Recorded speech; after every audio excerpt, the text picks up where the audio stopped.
Nous venons de célébrer la fête de la Nativité après un jeûne de 43 jours. Il y a longtemps, ce jeûne était 40 jours, mais l'Église en a rajouté 3 en souvenir du miracle d'aujourd'hui. Au Xe siècle et à l'époque du pape Saint Abraham le Syrien, le 62e patriarche, il y avait un gouverneur islamique nommé Almoez. Saint Abraham était syrien de naissance.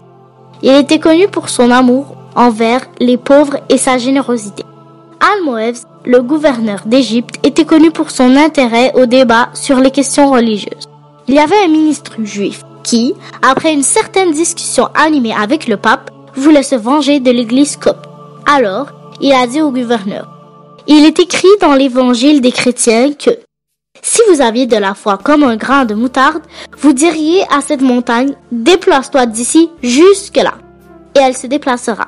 C'est donc le moment de faire preuve que le christianisme n'est pas vrai. » L'idée a plu au gouverneur. Pour lui, les 2 options étaient bénéficiales.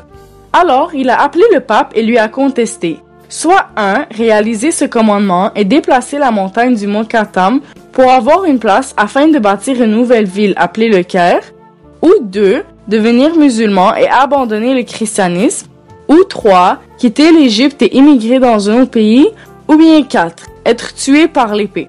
À ce moment, le pape a demandé 3 jours pour répondre au gouverneur.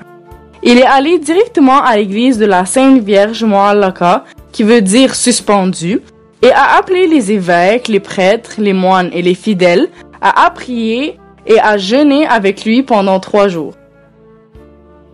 Le 3e jour, à l'aube, la Sainte Vierge Marie lui a apparu et lui a dit « Allez par la porte de fer menant au marché, et vous rencontrerez un homme borgne portant un sac d'eau. C'est lui qui déplacera la montagne. » Le pape sortit précipitamment et a rencontré Saint Siméon le tanneur, nommé parfois le cordonnier, et lui a demandé ce qu'il faisait à cette heure. Il a répondu en disant « Je me réveille très tôt le matin, chaque jour, pour remplir mon pot avec de l'eau, et de le distribuer aux personnes âgées et malades qui ne peuvent pas apporter de l'eau pour eux-mêmes à cause de la vieillesse ou la maladie. Quand j'ai fini, je m'en vais à mon travail, à la tannerie, où je travaille jusqu'au soir. Au coucher du soleil, je sors avec le reste des travailleurs et je mange un peu. Puis, je retourne chez moi pour prier. » Le pape était ému par l'humilité du saint et sa simplicité. Il lui a expliqué le but de sa rencontre. Au début, Saint Simon était très hésitant, mais quand il a su que c'était la Sainte Vierge Marie qui a fait cette demande, il est allé avec le pape. Les 2 ont conduit un grand rassemblement de croyants et marchèrent jusqu'au mont Katam. À côté de eux étaient le gouverneur musulman, le ministre juif et beaucoup d'autres personnes. Le pape et le peuple ont dit Kyrie eleison à plusieurs reprises.